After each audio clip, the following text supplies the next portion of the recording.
오늘 귀한 예배의 아름다운 찬양으로 하나님께 영광 돌리신 우리 시온 성가대 위에 하나님의 은총과 사랑이 함께하기를 간절히 기원합니다. 9월의 첫 번째 주일입니다. 가을의 문턱에 들어 서시는 우리 모든 성도들에게 하나님의 위로하심과 사랑이 가득 넘치시기를 간절히 기원합니다. 지난 주일부터 왕국절기를 시작하면서 마태복음 13장에 기록되어진 비유의 말씀들을 통해서 하나님 나라에 대한 생각들을 나누고 있습니다. 마태복음 13장에는 하나님 나라를 설명하는 또는 하나님 나라의 특징을 이야기하는 7가지의 비유가 기록이 되어져 있습니다. 그 중에 첫 번째 비유는 씨 뿌리는 자의 비유입니다. 이 씨 뿌리는 자가 말씀의 씨를 뿌렸습니다. 그 씨가 떨어진 곳은 4가지 마음의 토양이라고 성경은 이야기했습니다. 지난 한 주간 동안 길가와 같은 마음들이 갈아엎어지고 있었는지요? 돌짝밭과 같은 우리의 심령들이 갈아엎어지고 있었는지요? 또는 가시덤불과 같은 우리의 마음들이 갈아엎어져서 하나님의 말씀의 씨앗에 대해서 반응하고 열매 맺는 삶으로 나아가고 계셨는지요? 그러나 지난주 씨 뿌리는 자의 비유의 사실은 핵심은 아무리 하나님의 씨앗을 뿌릴지라도 모든 씨앗이 다 열매 맺지 않는다고 해서 염려하지 말아라. 하나님의 말씀의 씨앗을 뿌릴 때 길가가 있고 돌짝밭이 있고 가시덤불이 있다고 해서 두려워하거나 염려하지 말아라. 분명히 하나님 말씀을 기쁨으로 받아들이고 인내로 결실하는 옥토와 같은 마음의 밭이 있어서 반드시 하나님 나라는 100배, 60배, 30배의 결실을 거두고 승리하며 나타날 것이라고 하는 사실을 선포하면서 제자들에게 두려움 없이 하나님 말씀을 지속적으로 선포하라고 증언하고 있는 것입니다. 오늘 두 번째 비유의 말씀은 가라지의 비유입니다. 밀과 가라지 또는 알곡과 가라지의 비유라고 이야기하는 비유입니다. 오늘 성경 본문에 보면 천국은 마치 좋은 씨를 제 밭에 뿌린 사람과 같으니 잠잘 때에 원수가 와서 그 곡식 가운데 가라지를 덧뿌리고 갔다고 했습니다. 처음에는 몰랐는데 싹이 나고 결실할 때쯤 돼서 보니까 가라지가 뿌려져 있는 겁니다. 밀만 있는 것이 아니라 가라지가 있는 것입니다. 이 가라지라고 하는 것은 성경 원문의 의미로 말하면 독보리라는 것입니다. 이 독보리라고 하는 품종은 밀과 거의 흡사해서 전문가들이 아니면 도저히 파악할 수 없을 정도로 흡사한 품종이라고 합니다. 어디까지 봐야 하냐면 뿌리까지 보지 않고서는 도무지 이게 밀인지 가라지인지 알 수 없는 품종을 이야기하는 것입니다. 그래서 종들이 주인에게 말했습니다. 주인님 분명히 좋은 씨를 뿌렸는데 가라지가 어디서 생겼는지 알 수가 없습니다. 왜 가라지가 생겼습니까? 그러자 주인이 말하기를 우리가 잠잘 때 원수가 뿌리고 갔구나 이렇게 얘기했습니다. 그러자 종들이 말하기를 그러면 주인님 가서 우리가 가라지를 다 뽑을까요? 그랬더니 주인이 말하기를 가만두어라. 가라지를 뽑다가 알곡까지 뽑을까 걱정된다. 그냥 두어라. 마지막 추수 때에 다 거두어들인 다음에 가라지는 묶어서 불타는 곳으로 보낼 것이고 알곡은 거두어 곡간에 보관하게 될 것이다. 이렇게 이야기하는 비유입니다. 우리는 이 본문을 가지고 설교하는 목사님들의 이야기를 참 여러 번 많이 들었습니다. 저도 이 본문을 가지고 어릴 때부터 모태신앙을 가지고 있는 사람이기 때문에 이 본문을 가지고 설교하는 많은 목사님들의 이야기를 들었습니다. 이 설교를 준비하면서 지난 한 주간 동안 내내 이런저런 참고서들을, 주석들을 많이 참조했습니다. 적어도 5, 6종 이상의 주석들을 보았고 그리고 다른 목사님들은 이 본문을 어떻게 설교했는지를 적어도 30명 이상 목사님들의 이 설교 본문을 가지고 어떻게 설교했는지를 살폈습니다. 그리고 저도 이 본문을 가지고 말씀을 계속 준비하고 어저께 오후 5시쯤 설교를 준비를 탁 마치고 집에 가서 야 이제 홀가분하게 좀 운동 좀 하고 와야겠다 싶어서 옷을 갈아입고 봉화산에 올라갔습니다. 봉화산에 올라가면서도 내일 설교 가라지의 비유를 가지고 말씀을 전해야지 이런 생각을 하면서 산을 오르고 내렸습니다. 산을 오르고 내려오면서 제 마음속에 설교 준비가 잘못되었구나라고 하는 생각을 하게 되었습니다. 설교의 핀트가 좀 안 맞는 것 같다 이런 생각이 들었어요. 다 뒤집어야 되겠구나. 한 주간 동안 설교했던 거 다 뒤집어야 되겠구나. 이거 어떻게 하면 좋냐. 이런 고민을 안고 이 강단에 오늘 서게 되었습니다. 그동안 한국교회나 세계교회를 보면 제가 이 본문을 가지고 설교하는 외국인 목사님들의 설교도 금주간에 몇 편을 이렇게 청취를 했는데요. 대부분의 목사님들이 나라와 민족을 떠나서 이 본문을 가지고 설교할 때 어떤 설교를 하냐면 교회라고 하는 밭 속에, 교회라고 하는 터양 속에 알곡이 있고 쭉정이가 있다고 하는 말씀을 전했습니다. 알곡이 있고 쭉정이가 있다. 알곡 신자가 있고 쭉정이 신자가 있다. 알곡 신자는 열매 맺는 신자이고 쭉정이 신자는 열매 맺지 못하는 신자이다. 가라지 신자는 열매 맺지 못하는 신자이다. 하나님의 교회는 알곡도 있지만 가라지가 있다.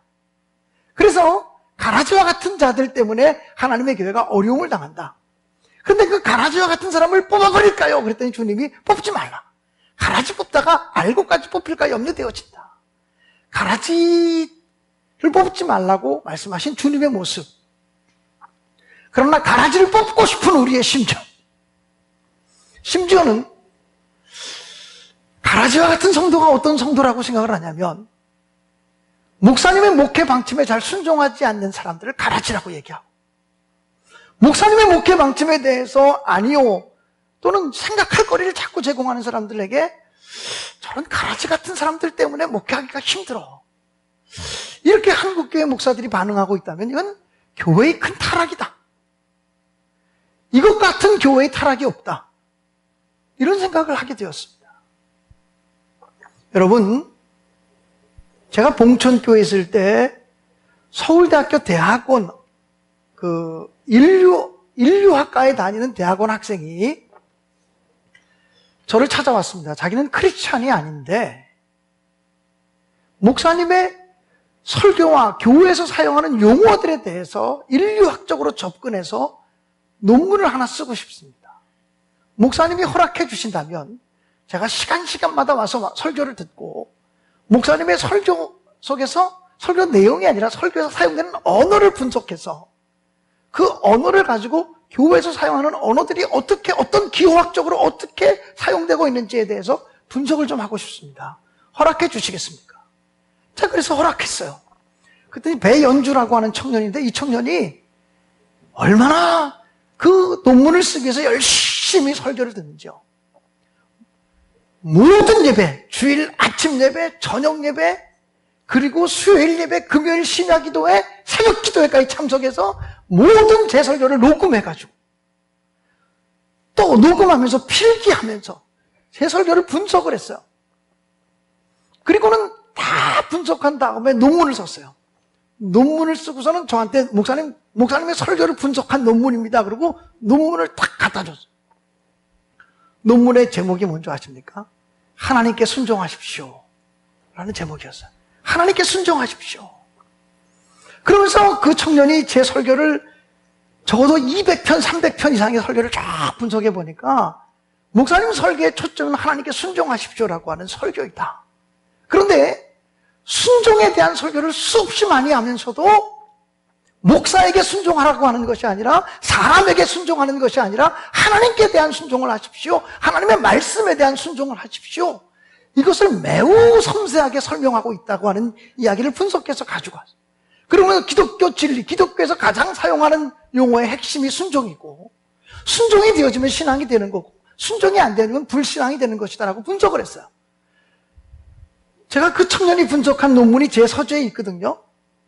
그 청년의 논문 분석을 보면서 야, 예수 믿는 사람도 목사의 설교를 200편, 300편 들으면서 그렇게 핵심을 집어내기는 쉽지 않겠다. 이런 생각이 들었습니다. 여러분, 한국교회 교인들 가운데 또는 목사들 가운데 병들어 있는 의식 가운데 하나는 순종이라는 얘기를 하면 목사님이 자기 말 들으라고 설교하는가 보다 이런 생각을 하기 쉽습니다. 물론 목사님이 주의 종이고 하나님의 음성에 순종하려고 하는 사람이기 때문에 목사님과 협력해서 함께 하나님의 나라를 이뤄가는 게 매우 소중하지만 다르고 다른 것입니다. 목사에 대한 순종이 아니라 하나님께 대한 순종이고, 목사에 대한 순종이 아니라 하나님의 말씀에 대한 순종이고, 목사에 대한 순종이 아니라 하나님의 뜻에 대한 순종이 기독교 신앙의 핵심이라고 하는 사실을 우리가 잊지 말아야 할 줄로 믿습니다. 오늘 성경 본문을 어제 설교 준비를 하면서 보니까 이 본문을 가지고 설교한 10명 이상의 설교가를 보면 10명 중에 9분은 교회 안에 알곡 신자와 가라지 신자가 있다라고 하는 것으로 설교를 풀어갔습니다. 한 30명 정도의 설교를 제가 봤는데 30명 중에 28명, 29명이 교회 안에 알곡 신자와 가라지 신자가 있다고 하는 쪽으로 설교하면서 가라지 같은 성도가 되지 말고 알곡 신자가 되라고 하는 교권주의를 강화하는 설교를 하고 있는 것을 보게 됐습니다. 저도 그렇게 사실은 설교를 준비했었습니다. 그런데 봉화산을 올라갔다 내려오면서 이거 아니다. 하나님 말씀의 초점이 이거 아니다. 이런 생각을 분명하게 하게 됐고, 밭은 뭐라고 말하냐 하면 밭은 교회가 밭이 아니고 세상인이라고 설명하고 있습니다. 즉, 이 세상 속에서 하나님 나라가 이루어지지 않는 문제를 설명하고 있는 것이죠. 오늘 비유 부분만 읽었습니다만 비유에 대해서 설명하고 있는 부분이 36절부터 43절까지 기록이 되어지고 있습니다. 거기에 보면 말씀이 떨어진 밭은 씨 뿌리는 자의 비유에서는 사람의 마음이라 그랬어요. 그런데 두 번째 비유에서 밭은 세상이니 이렇게 설명하고 있습니다. 즉, 이 세상 속에 하나님의 말씀의 씨앗이 떨어졌는데 그 말씀이라는 것도 씨앗이라는 것도 말씀이 아니라 여기서는 사람이라고, 하나님의 사람 이렇게 얘기하고 있는 거죠. 여러분, 오늘 성찬식이기 때문에 제가 핵심만 설교하려고 지금 생각하고 있는 건데 이런 겁니다. 오늘 비유에 보면 종들이 종들이 주인께 질문하고 있습니다. 뭘 질문하냐면 첫 번째 질문은 뭐냐면 분명히 좋은 씨를 뿌렸는데 왜 가라지가 생겼습니까? 이런 질문이었습니다. 분명히 좋은 씨를 뿌렸는데 왜 가라지가 생겼습니까? 그때 주님께서 하신 말씀이 원수가 뿌리고 갔구나. 그리고 설명하는 부분에 보면 그 원수는 사탄이니 이렇게 설명을 하고 있습니다. 여러분, 이 말이 무슨 말입니까? 제자들이 왜 이 시점에 예수께서 이 비유의 말씀을 하신 것일까요? 3년 동안 예수님을 죽어라고 따라다니면서 하나님 나라의 복음을 증거하며 살았는데 시간이 지나가면 지나갈수록 하나님 나라가 확장되어지고 예수를 따르는 세력들이 많아지고 예수님을 중심으로 해서 하나님 나라가 건설될 줄 알았는데 시간이 지나면 지날수록 예수님의 적대자들이 많아지고 예수를 잡아 죽이려고 하는 사람들이 생겨지고 바리새인들과 서기관들과 율법학자들을 중심으로 해서 강력하게 예수에게 도전하는 일들을 보면서 이 제자들이 예수를 따라다니는 일에 대해서 도전과 두려움을 느끼게 되었죠. 이때 이들에게 선포되어진 말씀이 마태복음 13장의 천국의 비유의 말씀인 것이죠. 여러분, 제자들의 질문은 이런 것입니다. 분명히 구약 성경에 수없이 많이 예언되어지기를 메시아 예수 그리스도가 다윗의 후손으로 이 땅에 오시면 하나님 나라가 이루어질 될 것이고 하나님 나라가 메시아 왕국이 도래하게 되면 어린아이가 독사굴에 손을 넣어도 물지 않고 완전한 평등과 평화의 세상, 자유의 세상이 오게 될 것이다. 하나님의 공의와 하나님의 평화가 이루어지는 세상이 오게 될 것이라고 말씀하셨는데 분명히 예수님은 오셨는데 그리고 예수님을 우리가 영접하고 맞아들이고 예수의 말씀을 받아들였는데 왜 이 세상에는 아직도 악이 존재합니까? 왜 이 세상에는 아직도 더러운 사람들이 존재합니까? 라고 묻는 것입니다. 사실 이 질문은 우리가 주님께 늘 드리고 싶은 질문이에요. 하나님의 나라가 도래했다면, 예수 그리스도를 통해서 하나님 나라가 이미 임했다면 왜 아직도 이 세상에는 악이 존재합니까? 이 물음은 우리가 묻고 싶은 질문이에요. 하나님의 말씀을 받아들이면 평화와 평등과 그리고 기쁨과 이런 것들이 창조되어진다 그랬는데, 정말 우리가 처음 예수 믿으면 예수 영접하면서 마음의 기쁨과 감사와 즐거움과 놀라운 충만함이 있었는데, 이것이 영원히 계속될 줄 알았는데 아니란 말이죠. 우리 마음속에 또 악한 영의 역사가 또 시작된단 말이죠. 예수님만 모시면 모든 것이 오케이 다 해결될 줄 알았는데 아니더란 말이에요. 예수님을 모시고 살아가는데 내 마음속에 근심도 있고 염려도 있고 걱정도 있고 사탄의 역사도 있고, 이게 어떻게 된 것입니까? 이걸 묻고 싶은 거예요. 사랑하는 여러분, 예수 그리스도가 이 땅에 오시면서부터 하나님 나라는 이미 도래했습니다. 그리고 예수 그리스도를 우리의 마음속에 구주로 영접할 때 우리는 하나님 나라가 이미 우리 마음속에 임한 것입니다. 이미 우리 마음속에는 하나님 나라가 임한 것이고 하나님 나라가 시작되었습니다.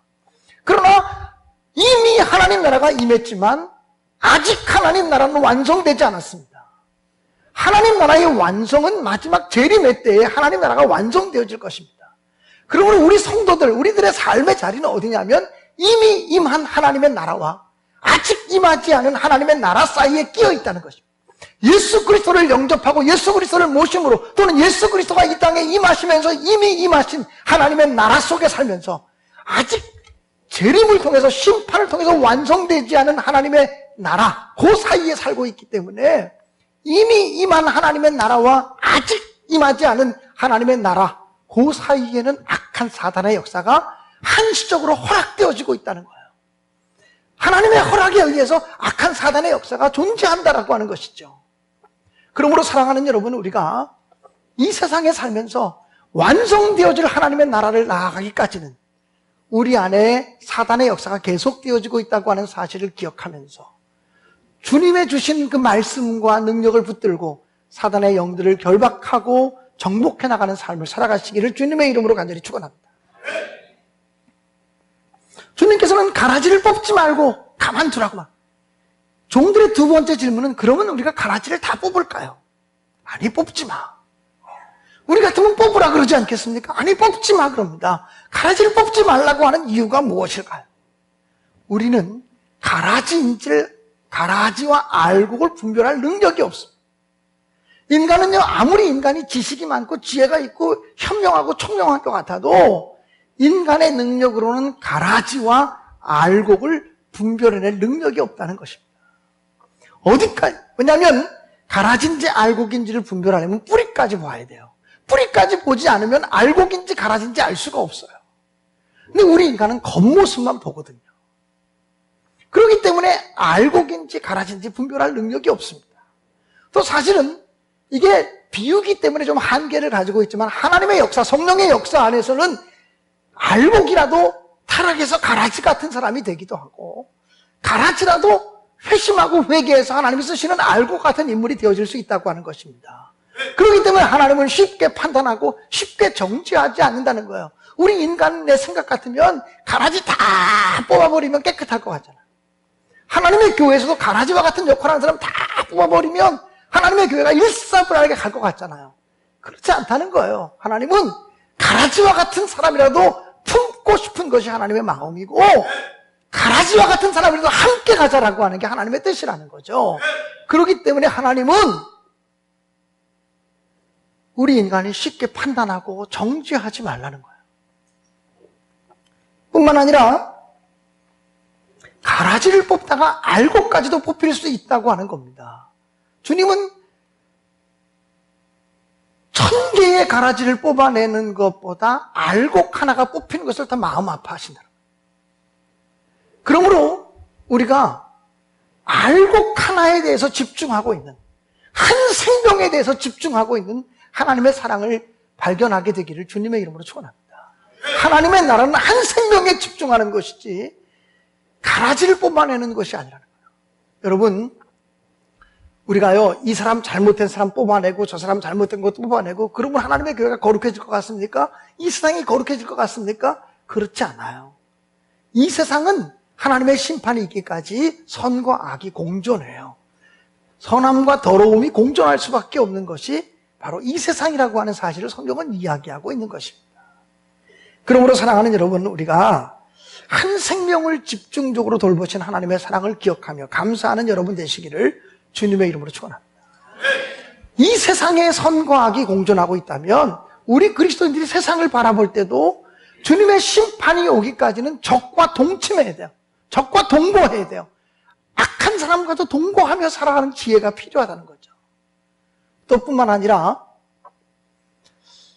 가라지와 같은 인생도 변화시키는 하나님의 사랑을 우리가 발견하면서 세상을 함부로 재단하고 평가하는 삶을 살지 않았으면 좋겠어요. 여러분, 교회가요, 신앙의 이름으로 세상을 판단하고 정죄할 때가 얼마나 많은지 몰라요. 하나님은 정죄하지 않는데 교회는 정죄할 때가 얼마나 많은지 몰라요. 하나님은 판단하지 않는데 교회가 판단할 때가 얼마나 많은지 몰라요.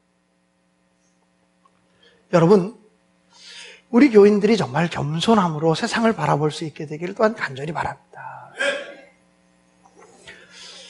오늘 이 성경 본문의 가장 중요한 핵심은 뭐냐면, 아무리 가라지가 많아도 하나님이 심판하시는 날, 그래서 하나님 나라가 완성되어지는 그날 하나님 나라가 결국 승리하게 될 거라고 하는 사실을 강조하고 있습니다. 가라지는 다 모아서 불태워버리면 되는 거고 알곡은 거두어지게 될 거라고. 주님은 하나님 나라가 이루어지는 것에 대해서 매우 낙관적인 세계관을 가지고 있습니다. 비관적인 세계관을 가지고 있는 사람은 저 사람 때문에 교회가 안 되고, 저 사람 때문에 세상이 안 되고, 저 사람 때문에 우리 공동체가 안 되고, 저 사람만 뽑아버리면, 저 사람만 없어지면 우리 공동체가 잘 될 거라고 생각을 합니다.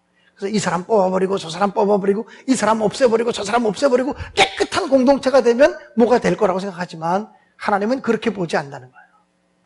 사랑하는 여러분, 정말 우리에게 중요한 것은 가라지가 아무리 역사하고 있다고 할지라도 우리는 의의 최후 승리를 믿으며 믿음의 발걸음, 하나님이 주신 신앙의 가치관을 가지고 믿음의 발걸음을 계속 걸어가라고 하는 명령인 줄로 믿습니다.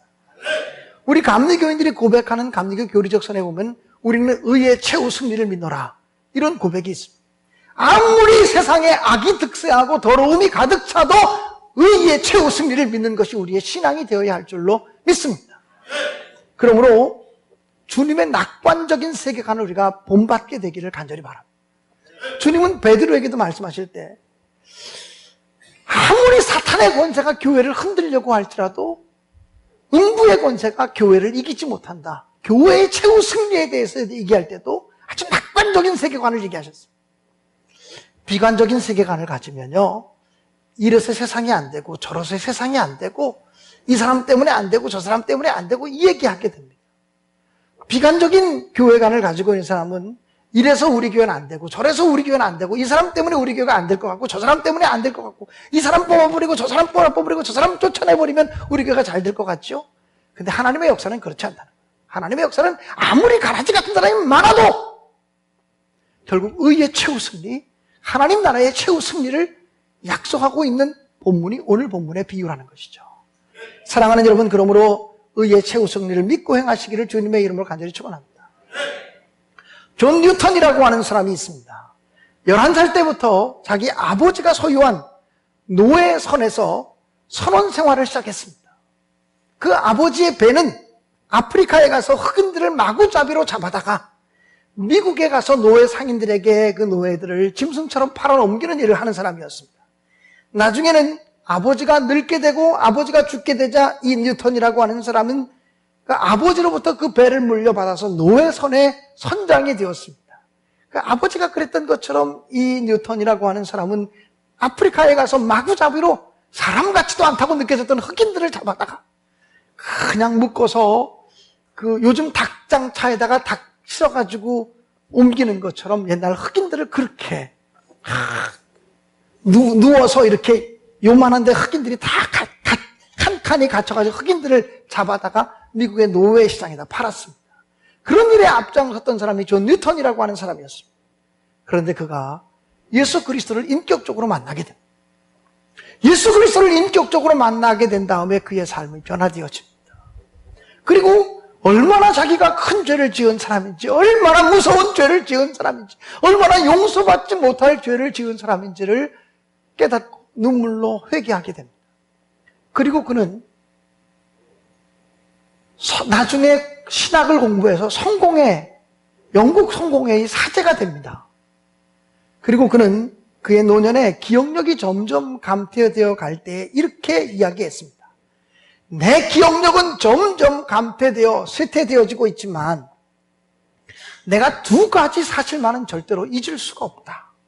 첫 번째는 내가 하나님 앞에서 얼마나 큰 죄인인가라고 하는 사실과, 두 번째는 나 같은 죄인을 용서하기 위한 하나님의 사랑이 얼마나 위대한지에 대해서 나는 기억하고 있다. 내가 죄인이라고 하는 사실, 그리고 하나님의 사랑은 내 죄보다 크다고 하는 사실을 잊지 않는다라고 고백을 했습니다. 그리고 그는 자기의 고백을 담아서 찬송시를 썼는데, 그것은 바로 우리들이 가장 즐겨 부르고 전 세계 사람들이 가장 즐겨 부르는 찬송가인데, 우리 찬송가에는 305장입니다. 나 같은 죄인 살리신 주 은혜 놀라와 잃었던 생명 찾았고 광명을 얻은 어메이징 그레이스죠. 우리의 죄를 용서하신 하나님의 은혜를 찬송하는 노래를 불렀습니다. 여러분, 존 뉴턴이라고 하는 사람, 우리가 일찍 판단하고 빠르게 판단한다면 가라지와 같은 인생이니까 벌써 뽑아버렸어야 될 사람, 벌써 뽑아서 없애버렸어야 될 사람이죠. 그런데 하나님의 역사 속에서는 사실은 가라지와 같은 인생도 변화시킬 수 있습니다. 그렇기 때문에 가라지가 함께 자라고 있는 것도 하나님은 방치하시고 있는 거예요. 사랑하는 여러분, 하나님의 은혜를 기억하시기 바랍니다. 가라지와 같은 인생까지도 변화시키면서 끝내 하나님 나라를 완성시켜 가실 그 하나님의 사랑을 기억하시면서 오늘도 십자가의 사랑을 기억하며 이 시간 은혜롭게 성찬의 자리로 나아갈 수 있게 되기를 간절히 기원합니다.